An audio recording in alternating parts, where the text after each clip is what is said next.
Why do we willingly bow before those we know to be corrupt? The question hangs in the air like a challenge. We hear the distant roar of voices, hundreds, thousands, all swelling into a single, unstoppable tide. A face emerges from the blur, exalted, heralded, untouchable. Yet behind the gilded smile and triumphant fist lies a darker truth, a truth we've chosen to ignore. From the earliest empires to the headlines of today, the seduction of power has beckoned us with its promises: safety, prosperity, salvation. We crave a beacon in the night, someone to guide us through the storm. But what if that beacon is an illusion, an emblem of our deepest fears and desires expertly manipulated? That is the silent bargain we strike, our freedom in exchange for the comfort of submission. Time after time, history has shown us the thorns hidden in the velvet glove. Monuments rise to celebrate triumphs that crumble into tragedy. Words of hope dissolve into commands of fear. And still we return, entranced by the spectacle, eager for our share of meaning, even at the cost of our autonomy. This isn't merely politics, it's a psychological crucible. When the crowd moves as one, when every heartbeat echoes the same rallying cry, individuality fades. We become actors in a grand performance we no longer control. The question is not just why leaders corrupt, but why we allow ourselves to follow. In the next moments, we will trace the contours of this craving from the ancient stages of Rome to the mechanisms in our own minds that whisper, "Trust me, I'll show you the way." We will confront the paradox at the heart of power, that the very force driving human greatness can also engineer our subjugation. Brace yourself. The images of devotion you think you understand are only the beginning. What you're about to discover is that the darkest truths about leadership may, in fact, lie within us all. Centuries before our screens and social media feeds, the machinery of power was already humming in the stone corridors of ancient empires. Rome, in its twilight, offered the first whisper of what was to come, a republic born on ideals of liberty that dissolved into spectacles of blood and gold. Senators, once torch-bearers of civic virtue, became pawns in a game where loyalty was bought and sold. Nero, draped in purple, fiddled while his people perished, an icon of excess masking a deeper rot. Move forward 1,000 years, and the medieval courts of Europe reveal a similarly worn pattern. Kings and queens crowned by divine mandate wielded faith as a weapon, promising salvation in exchange for obedience and tithes. The sale of indulgences by churchmen commodified mercy itself, sins absolved not through contrition but through coin. Behind the choir's harmonies and the stained glass light, greed thrived in whispered confessions and secret ledgers. By the Renaissance, the dance of corruption had become more artful, but no less deadly. Florence's streets echoed with the footsteps of Machiavelli's Medici, whose public facade of patronage concealed ruthless ambition. Art and culture flourished under their patronage, yet the same hands that sculpted Michelangelo's David could also orchestrate assassinations in the shadowed alleys. Patronage became a currency of power, and brilliance itself served as a veneer for exploitation. Across the Atlantic, the age of exploration carried these dynamics into new worlds. Empires carved out wealth from distant continents, justifying conquest with a language of civilization and progress. The conquistadors' banners bore crosses and swords in equal measure, proclaiming divine purpose even as they trafficked in human misery. Behind every discovery lay displacement, broken societies, and the birth of a global economy fueled by exploitation. Then came the age of absolutism. Louis XIV's Versailles glittered like a jewel of statecraft, yet every marble column and mirrored gallery whispered of peasant impoverishment. The Sun King's court became an elaborate theater of obedience, where courtly rituals chained nobles to his will. Power revealed its seductive promise: luxury, prestige, security, while hiding the silent cost of subjugation. Through each epoch, one truth persists: Corrupt leaders are not aberrations, but products of recurring human patterns. They know how to tap into our deepest needs, the longing for order in chaos, for identity in belonging, for hope in despair. They craft myths of divine right, of national destiny, of racial supremacy, to shroud their self-interest in purpose. As we survey these shadows of history, it becomes clear that the worship of corrupt rulers is an echo, resonating from one age to the next, amplified by changing technologies, but grounded in the same psychological currents. Tomorrow, we'll peel back the philosophical layers of this phenomenon, turning to Nietzsche's will to power to illuminate why these motifs endure and what they reveal about us as much as about those who lead. This section also examines the role of religion, nationalism, and pseudoscience in constructing moral cover for corruption. Throughout, the narration draws parallels to the present day without yet naming names. The same psychological triggers, fear, hope, greed, belonging, are exploited millennium after millennium. By its close, viewers will recognize that the worship of corrupt rulers is not an anomaly, but a recurring motif in the human saga, setting the stage for our philosophical deep dive into why these patterns persist. What if the raw impulse driving every heartbeat, every ambition, is not survival, but something far more profound and far more dangerous? Nietzsche called it the will to power, the fundamental force that propels us to overcome obstacles, to reshape the world, and inevitably to reshape ourselves. For Nietzsche, this impulse was neither good nor evil in itself. It was neutral energy, raw potential, waiting for a form. In one life, it might fuel an artist's masterpiece.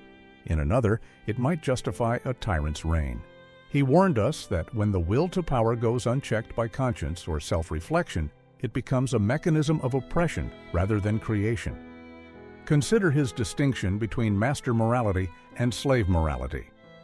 Master morality celebrates strength, creativity, the courage to assert one's vision, even at the expense of others.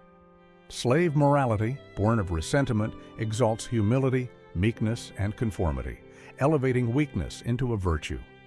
Corrupt leaders grasp this dichotomy instinctively. They stoke resentment, fear of outsiders, envy of elites, then step in as the embodiment of master morality, bold, uncompromising, above reproach. Their followers, molded by slave moral values, hail them as saviors, blind to the seeds of coercion beneath the praise. In Beyond Good and Evil, Nietzsche writes of the peril in our desire for a higher man, a superhuman figure who alone can guide us to greatness.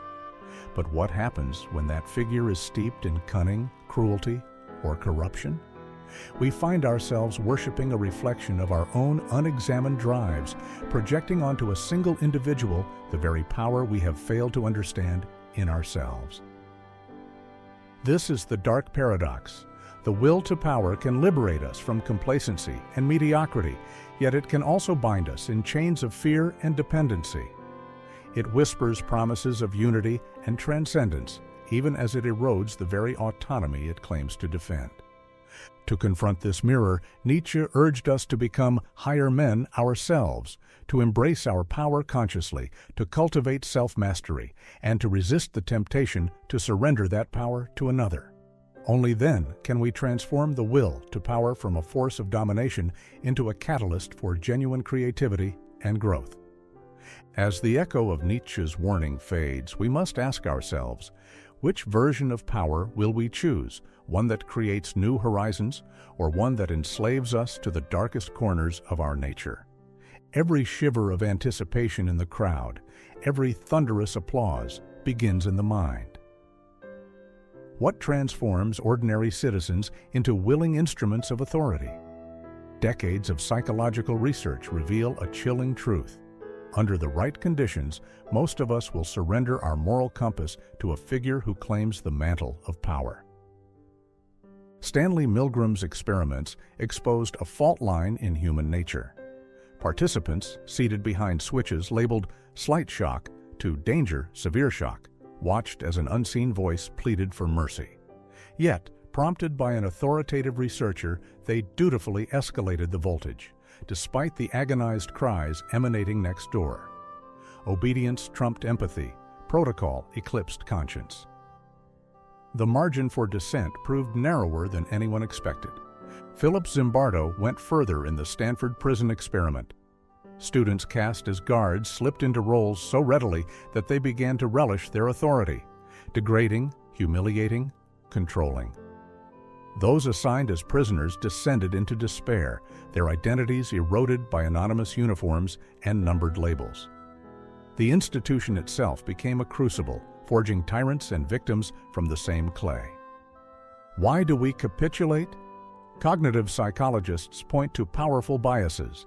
The fundamental attribution error, where we credit behavior solely to personality rather than situation. Groupthink, which silences dissent in favor of unanimity.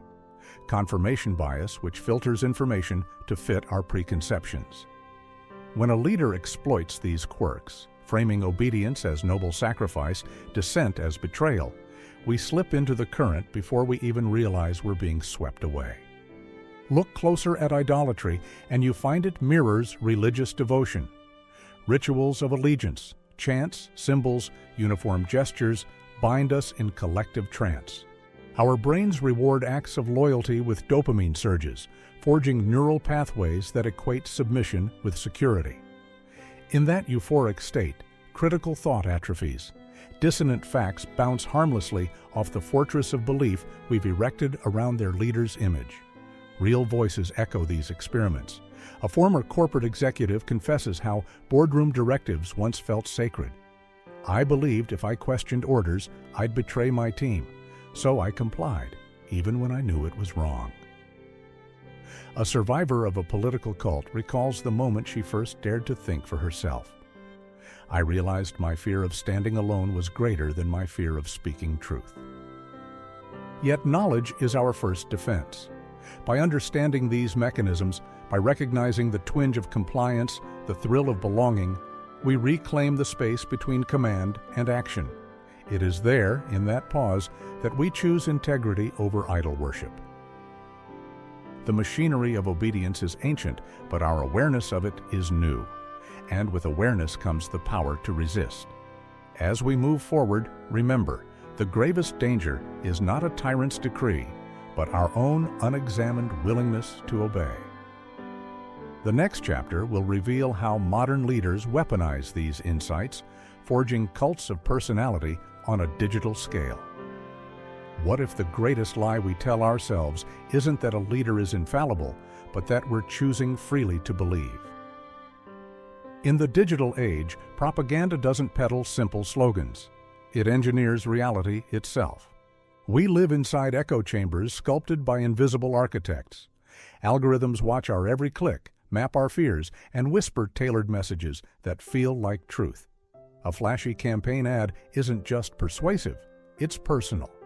It flickers across our screens at the moment we're most vulnerable, unspooling a narrative in which the leader is both savior and avenger.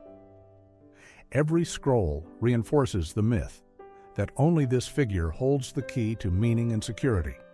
Consider the deepfake as the ultimate propaganda weapon. A single video can show a politician delivering a message they never spoke, poised to ignite outrage or devotion on cue. We watch, transfixed, as our brains race to reconcile what we see with what we know. The confusion fractures our critical defenses, leaving us thirsty for clarity and eager to latch on to the next authoritative voice. Traditional media was once a gatekeeper, now it's a battleground. State-run networks broadcast choreographed spectacles, mass rallies, manufactured crises, heroes' welcomes that blur the line between reality and theater. Meanwhile, grassroots movements are often astroturf, astoundingly well-funded phantoms designed to simulate genuine dissent. Even independent outlets can be manipulated through targeted ad buys and sponsored news segments. Truth becomes a commodity, bought and sold like any other. But the cult of the modern Messiah goes deeper than spin. It demands rituals of participation. Hashtags must be posted, profile frames applied, anthems shared. These digital ceremonies flood our social graphs, creating a sense of belonging so intoxicating that the slightest deviation feels like exile. We don't just consume propaganda, we live it. Yet every cult faces cracks. Whistleblowers leak internal memos showing the targeting strategies. Hackers expose the data brokerages that trade our profiles. Independent fact-checkers unravel the most viral lies. Still, their voices are drowned in the roar of the faithful who cry fake news at any challenge. Dissent is recast as disloyalty, and disloyalty demands punishment, ostracism, smear campaigns, even threats of violence.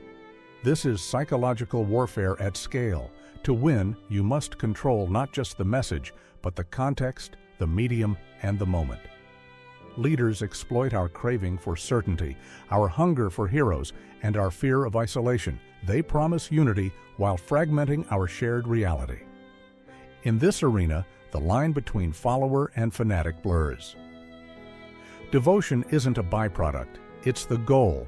Every retweet, every share, every like, these become acts of allegiance, digital pledges of fealty that bind us tighter to the narrative. And when the Messiah stumbles, the machinery of spin roars back to life, rewriting history in milliseconds. But even the most sophisticated propaganda can't extinguish the human spark of curiosity. When enough individuals awaken, questioning the frames, demanding transparency, refusing the rituals, the cult begins to fracture. The dominoes fall, unshared videos, unclicked links, unspoken slogans. With each small act of defiance, the illusion shudders. As we close this chapter of our journey, ask yourself, what feeds your feeds? Which messages do you amplify and which do you ignore? In the war for your mind, silence can be just as powerful as speech. And in the next section, we'll confront the real-world leaders, past and present, who perfected these tactics, revealing the human cost beneath the spectacle. We begin in the flickering candlelight of a 16th century study where Niccolò Machiavelli's pen moves furiously across parchment. In The Prince, he lays bare the unvarnished calculus of power, how a ruler may appear virtuous, yet must be prepared to act immorally when circumstances demand. Machiavelli's lesson is stark. Stability is the ultimate virtue, and the ends often justify the means. This is our first blueprint for understanding corrupt leadership. Fast forward to a torchlit European court. A dramatic reading echoes Machiavelli's maxim, "It is better to be feared than loved," as courtiers bow before a monarch whose reputation for ruthlessness precedes him. We see secret letters ordering arrests, spies in velvet doublets whispering in dark corridors. Yet the public face remains benevolent patron. Festivals, charity, grand architecture. The duality is palpable. The same hand that builds cathedrals also sows terror. Centuries later, that duality resurfaces in the iron-fisted grip of a 20th century dictator we'll call Leader A. Archival footage shows jubilant masses, red banners snapping in wind, uniforms immaculately pressed. A booming voice promises renewal and greatness. But behind the cameras, clandestine prisons, forced labor camps, the systematic silencing of dissent. Private diaries smuggled out reveal the fear stalking even the dictator's inner circle. Generals and ministers who vanquished enemies overseas now watch their own backs. Leader A's power is built on a foundation of terror carefully hidden beneath a veneer of popular support. Our final vignette transports us to the glowing screens of the 21st century, where Leader B, a charismatic populist, commands millions with a smartphone and a hashtag. His rallies unfold like viral events, pyrotechnics, choreographed chants, viral truth drops on every social platform. He brands himself the people's champion, railing against elites and promising to drain the swamp. Yet an analysis of secret messaging channels exposed by investigative journalists shows a network of troll farms, micro-targeted ads exploiting voters' insecurities, and back-channel agreements with media moguls. Leader B's rise isn't spontaneous, it's engineered. Across these 3 case studies, we trace a through line: Machiavellian realism, power as amoral craft, where appearance outweighs intention; totalitarian spectacle, statecraft woven with fear, where obedience is enforced by both law and terror; digital demagoguery, persuasion at scale, where data becomes the ultimate weapon and consent is algorithmically manufactured. In each era, the core tactics remain eerily similar: promise security, identify a scapegoat, perform public generosity, conceal private brutality. Machiavelli's advice, to seem virtuous but be prepared to act otherwise, echoes in Leader A's show trials and Leader B's viral soundbites. Interwoven with these narratives are interviews with historians, former insiders, and data analysts. A Machiavelli scholar reminds us that the prince was never meant as a moral endorsement, but as a diagnostic tool, yet many rulers treated it as a handbook. A defector from Leader A's regime describes the day he realized the smiling general on the propaganda posters was the same man signing death warrants in the back office. A whistleblower in Leader B's digital campaign reveals the moment the algorithm learned how to push a voter from curiosity to full-blown fanaticism, sometimes within minutes.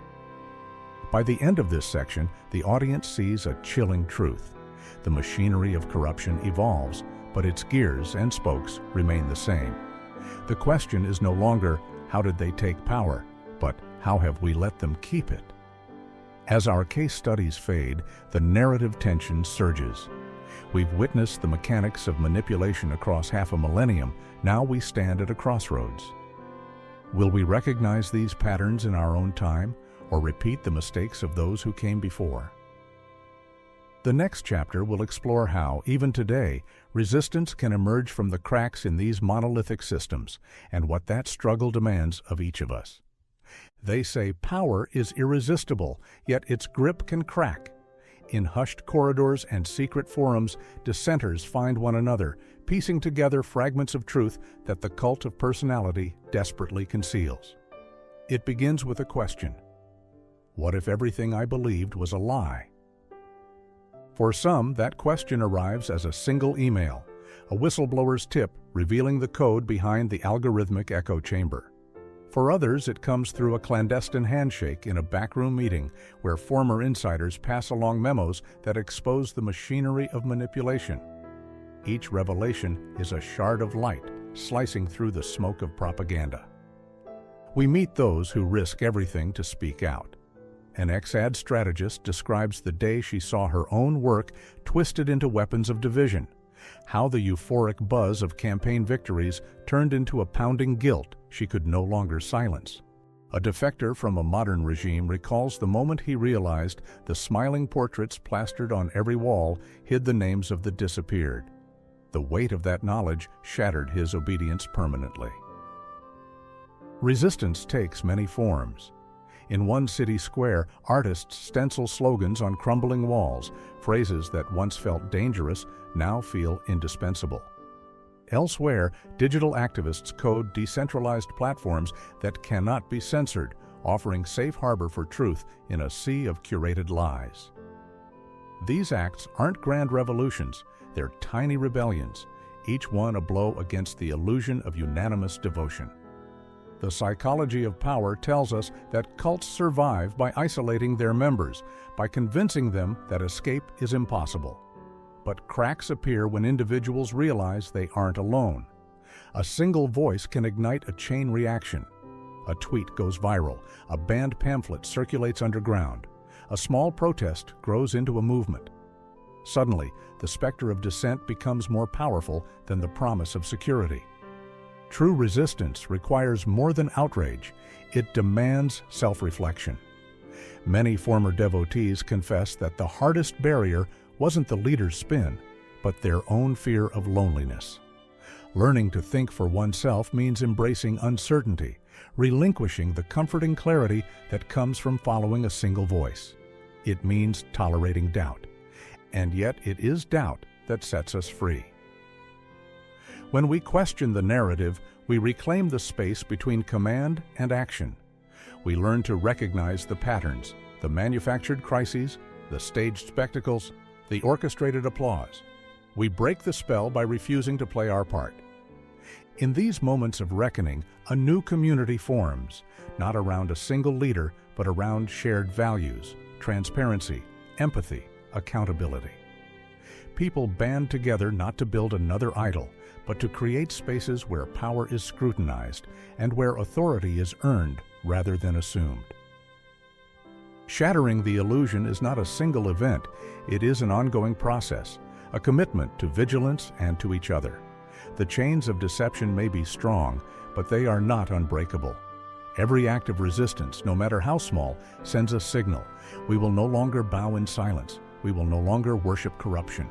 And so we stand at the threshold of a new possibility, a society where power serves the many, not the few, where leaders are held to the light, not elevated above it. In breaking the spell, we reclaim not only our freedom, but the promise of a future shaped by conscious collective choice. The question returns: which voices do you choose to amplify, and which shadows do you cast? We've journeyed through centuries, traced the hidden currents of power, and confronted the forces that bind us. Now the final reckoning is within. Every legacy of corruption began with a choice, a willingness to silence doubt for the comfort of certainty. But the spark that ignites change resides in that very doubt. It whispers, "What if the story isn't over?" In that moment, the individual conscience awakens. This awakening is neither spectacle nor slogan. It is the quiet resolve to question our own assumptions, to pause when our reflex is to conform, and to listen more carefully to the voices we've been taught to ignore. It demands that we treat information not as an echo chamber, but as a puzzle, each fact a piece to be turned, examined, and challenged.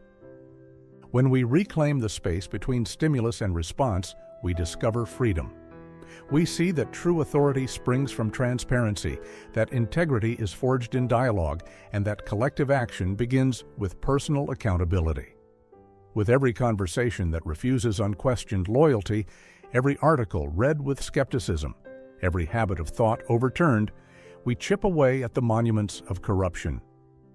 Ultimately, the power to reshape our societies lies not in a leader's decree, but in the aggregate choices of awakened individuals. As we step forward, let us carry this promise: to guard our conscience as fiercely as any fortress, to demand that those who claim authority earn it continually, and to remember that the greatest rebellion is the one we wage within. The legacy we leave will be written not by rulers, but by free minds unafraid to question, and by hearts resolved to hold power to the light.